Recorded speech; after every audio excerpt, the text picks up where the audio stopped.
Wi-Fi not showing in settings on Windows 10. Hi guys, in today's video I'm going to guide you that if you don't see this Wi-Fi icon over here, how to fix this problem.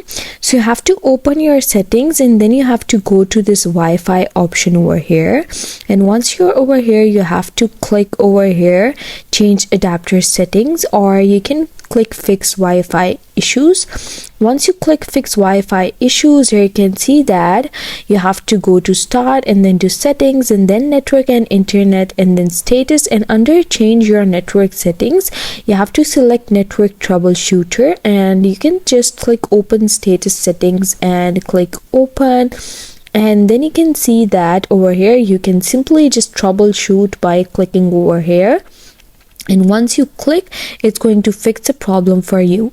So that's a process that you can follow to fix this issue. I hope you found the process easy and liked my video, and if you did, please don't forget to like and subscribe my channel.